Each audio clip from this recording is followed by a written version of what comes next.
Cheat on me and I'll ruin your life for everybody you touch. 2 stories. Ronnie was a serial cheater throughout high school, but he was more than that. He was manipulative. He would blow through relationships, typically 4 at a time. They would only ever last a week to a couple months before the girls would catch him cheating. He'd proceed to leak their nudes or spill their secrets and move on to a new demographic of women. He was charismatic and scapegoated his problems onto his dying father. It didn't matter anyhow, he would destroy the victim's reputation until they weren't trusted, anyways. Despite this, I was in love. I was his side piece through it all. Morally, I knew it was wrong, but I had never been in love before. Besides, he wasn't lying to me like the other girls. He was honest about the fact he was cheating. I was special. I stuck it out. 2 years later and he's fallen in love with me, too. Or so I thought. He vowed to give up cheating, even gave up PRN just to have me love him back. I accepted it. We planned to marry. He was always so smart about his manipulation.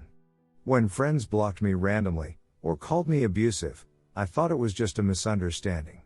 When people began to become aware of deep, personal secrets, I thought maybe I had slipped up during a conversation.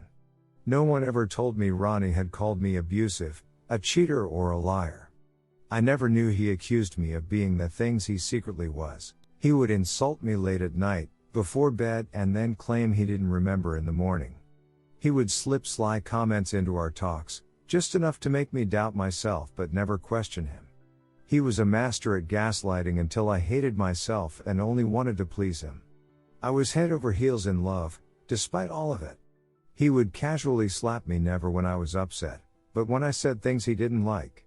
He would slap me across the face and I would be too shocked to speak.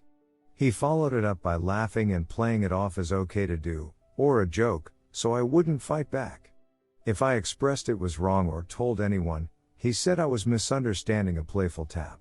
Halfway through our relationship, I followed work to another state and maintained a LDR with him. It was my dream. I wanted so badly to stay. But after 8 months, I gave up my home, my pets and my job to move 1,000 miles across the country to live with him again. I had literally nothing and was absolutely penniless. 3 months after this, I caught him cheating. He had asked a girl on a date via an all-Twitter account. I was hurt, but ultimately it wasn't so bad, so I forgave him. The seed of doubt was already planted, however. 2 months later, I snooped through his phone and noticed he had several Reddit accounts saved to Chrome. I vaguely recalled he used Reddit to view PRN before, and I got a bad feeling in my stomach. I began guessing his common email password combos. I got 5 hits total. They were more than I expected. I figured maybe he was lying about not watching PRN, which is not a big deal to me, but for 6 months he had been using these accounts to cheat on me using hookup and PRN subreddits. I confronted him. He screamed, telling me he had already apologized to me for cheating a few months ago and I needed to quit making him sad. That he had already said sorry and I wasn't going to get anything else. He explained that he had continued to cheat because he feared I would leave and he wanted a second option. I spent a week and a half sobbing. I had nothing but this man and I had never been good enough for him. I was destroyed. He screamed at me nearly every day, telling me my crying was annoying, that my depression made him uncomfortable. Telling my friends I was guilt-tripping him over something that didn't happen. Finally I snapped. I had wasted all of my high school and early adult years with a man who did nothing but walk on me. I went back to Reddit and counted every person he had flirted with or exchanged messages with. I began to voice record every conversation. Screenshot every text. Next I downloaded Tinder and Bumble. For every girl he'd cheated on me with, I ducked a guy behind his back. When we went out with friends, I began to act more and more sad and slowly dropped in conversation how Ronnie had been yelling at me the night before and that it had upset me. I began to vent to his friends and show them every screenshot. Then I emailed his mother, his grandparents and his work voice recordings of him screaming at me. I asked his boss if his company supported domestic violence. I cried to his mother and she held me as I vented my frustrations, explaining how she had been cheated on by Ronnie's father. Ronnie began to scapegoat again. He told me he was sick in the head and his depression was causing him to act like that. I knew he was attempting to gaslight me. When we were young, I was so in love with him that I saved almost every photo and text he had sent me to a OneDrive. I found all the times he had admitted to leaking nudes, cheating and ruining girls' lives. I got in contact with each of the girls, making one big group chat and sending them every bit of evidence I could find. These were then posted all over Facebook. He had dreams of getting into politics. I joined every political group in our area and pretended to be interested in joining. I befriended the members and casually dropped into conversation how Ronnie had cheated on me and verbally abused me and ruined other people's lives. They would inquire more.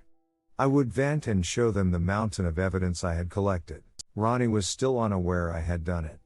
He spent the night screaming and crying about how no one liked him and he wasn't sure why. He had lost his job. His friends and family wouldn't speak to him. He was being publicly shamed on social media and his political group had ousted him. I finally dropped it onto him that I had done it and I was leaving. During all this, I had secretly removed what little money I had from his bank account and contacted distant relatives and asked for a place to stay. I was leaving. He didn't have anything left to abuse or manipulate. I don't have a solid ending for this. I just wanted to say duck you, Ronnie. I wasted my youth being abused and I won't stand for it anymore. Story 2. This happened about 6 years ago when I was halfway through my medicine degree. In my country, it is not as difficult to enter med school like in the USA, so I was very young, barely 20 years old at the time. Also, I had just recently came out of the closet. Yes, this is a gay story, hee hee. This is very important, because I came out after my first ever male love interest, we will call him Andrew, rejected me and basically outed me to the entire faculty in the process. But that is another story. So, I was in the middle of a very hard twosome meaning heartbreak when here I met the third protagonist of this tale, my rebound, who I will call Philip. Well, I had met him before, around the time I was trying to woo Andrew, because the two of them hated each other, the sworn enemies kind of thing. So, it seemed natural that he came to me after the rejection. Andrew and I had been very good friends and Philip befriended me to get intel or something he could us against him. I was not mad about it, all the other way around, I was totally on board with his plan. The next 2 or 3 months, we spent a lot of time together, partly because we liked to talk about Andrew and bully him to a certain point, mostly bad rumors we spread behind his back, and partly because we had many other things in common, TV series, hobbies, song taste, etc. By the end of the semester, I came to realize I had fallen in love hard for Philip. Sadly, this was not his case. Philip was technically straight, so I did not try anything romantic with him. I later found out he knew of my crush anyways. It seems I suck at hiding my feelings and just decided to ignore it so as not to damage our relationship. But things suddenly changed. He started acting coldly and treating me bad every time I tried to reach him, and at one point he confronted me about my crush. Not only did he reject me but started calling me a clingy fa6t among other insults. Needless to say, our friendship was completely destroyed. Much later I found out that during this time Philip had been experimenting with his S-timeality and was having S-time with another heterocurious dude. When this guy decided he preferred his girlfriend over Philip, he basically turned his anger against me. I admit, I can be quite irritating sometimes, so it seems this was what made me the perfect bullseye for his hate. So here I am, second heartbreak in less than 6 months, that is my luck. But still not mad enough to do something about it. Until I felt the backstabbing. I do not know how, when or why, but some weeks after our fallout, Philip and Andrew had become best friends forever, those you dream having when you are a kid. It was impossible seeing them apart while going around campus, at parties or even in class. Rumor has it they were more than just friends. By this point Philip was also out of the closet, as a bistimual man, and now I was the one being bullied. Soon enough, after they started hanging out, gossip about me became the norm. I became known as a crazy stalker and obsessed little man. Hey, even Gollum from Lord of the Rings seems saner than I based on their stories. Additionally, any contact I had with Philip or Andrew ended in confrontation, to the point I had to actively evade them. That is when I decided to act, and what started only as a little prank, ended being something deadly. Time came for the birthday party of a friend we all three had in common and in which all our social groups will be reunited under one roof. She was a very popular girl. Me and my girl befriend, Clara, designed a little trick that would embarrass my two heartbreakers in front of everyone. It was very simple. We bought some Viagra pills, smashed them, and the plan was to mix some of it in their drinks to make them act churny and get a non-stoppable erection during the whole party. Both loved using skinny pants, so we knew it would not only be very painful, but very visible too. Clarification: as med students, we knew mixing alcohol and Viagra could have side effects, so we calculated a low dosage for our prank. This will be important later. Flash forward, we are all in the party and everything is going great. Too great, I will say. I was very happy, and very drunk. I even thought of just letting my stupid plan go to waste and enjoy the party. But in the end, my bad judgment won. With Clara's help, it was not hard to slip the Viagra powder in my target's drinks while everyone was distracted. They sipped it whole. Minutes later, I could see the effects of the drug on Andrew as he was trying to get away from anyone in the dance floor while covering his privates.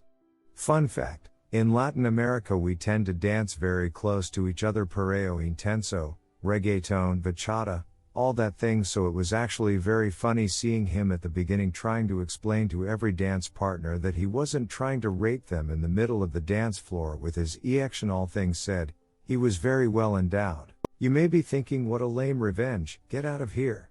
But this is not the end. While Andrew was suffering the funny side effects, Philip was not that lucky. His friends were asking if anyone had some medicine for pain control, as he was having a moderate migraine. Remember the doses thing? Fearing I had screwed up and gave him more than what I wanted, I came to check on him, to see if he was alright. What happened next was what led to the unfortunate events of the rest of the night. When I came close, he pushed me away very hard and threw me to the floor. He was drunk, churny, and had a headache, all things making him more aggressive than usual. He started insulting me in front of everyone, shouting that I was trying to take advantage of him while he was sick. If not for some of the people around us that stopped him on time, he would have hit me in the face. In that moment I snapped. I hated this guy, I hated him with all my heart. I hated that I was again the center of all the mean looks because of his dumb comments. I hated him so much, I decided I wanted him dead. Remember, dear reader, I was drunk. Under normal circumstances I would have not been able to pull this through. But the alcohol had weakened my moral compass and the anger had ended the job. I stood up, did not say a thing against him, and went looking for the first aid kit. I had been to my friend's house before, so I knew where it was, unlike Philip's group. I took a pill and handed it to the first one of them I found, telling her it was acetaminophen, for the headache. She bought it and I just waited. In fact, what I had given the girl was a tablet of nitroglycerin I took from the kit. In my country both look very similar, so it's hard to tell them apart. Under normal circumstances, nitroglycerin is used for chest pain, but one of its main contraindications is its use with Viagra due to their potent combined effect. It can be lethal. I knew it. I did not care. Soon enough, I heard the screams. Philip had fallen to the floor due to a drastic blood pressure drop as I expected, and everyone was already calling our version of 911. I will skip fast what happened in the next few hours. The party obviously ended, and Clara took me to her house. She was panicking, believing our prank had killed him and that we would go to jail for the rest of our lives. I was in my drunk supervillain stupor and told her to calm down, assuring her that our police system was so dumb they would not find out. I cannot stress enough how drunk I was, and the egotistical douchebag I can become when that happens. Meanwhile, Philip was taken to the ER where they rehydrated him and were able to stabilize him. So no murder happened that night, although it was close. The next day, I finally recovered my senses while being hangover. Now afraid of my stupidity, I used every means I had to find out what happened to Philip and, more importantly, if someone knew I was involved in all the thing. Something essential here is that Philip was taken to our college hospital due to our friend living close to the campus. As I was doing my practices there, it was easy seeing his medical record, so this is the reason I know what is coming next. In brief, Philip had entered a state known as distributive shock due to the hypotension he suffered from the mix of Viagra, nitroglycerin and alcohol. Luckily for everyone involved, he had arrived to the hospital just in time and nor his brain nor his heart suffered permanent damage. His kidney kind of had some acute problems but nothing serious. On the other hand, no one suspected a thing about me. The doctors assumed it had been a bad reaction to the excess of alcohol and maybe a recreational drug at the party, as this was not uncommon to happen. Some tests were done but nothing came out, and after he completely recovered, they just decided to let it be. The police were not brought upon even once. The afterwards of all this is very curious. I assume that due to his near-death experience, Philip became more docile, if you could say. The rumors about me stopped and, with time, our animosity towards each other faded. Same with Andrew. Later that year I found a boyfriend and my heart slowly recovered from what happened with the duo. This experience altogether also helped me realize I had some anger issues among other things, so I started going to psychological therapy to work on them and to prevent something similar of ever happening again. Till this day no one knows what really happened that night, and even my best friend just believes our prank backfired. Not that I had actually intended to kill someone. And that is the end. Yeah, kind of heavy. If someone is wondering, I know the huge F up all this was, and as I said before, I am not proud of it. I was very, very lucky nothing serious happened. On a side note, therapy helped me, so that's A+. Thanks anyone who had reached this far for reading all. Hope nothing like this ever happens to you. TL, DR. 2 guys broke my heart and bullied me, so I almost killed one of them in a prank involving easy to find medicines.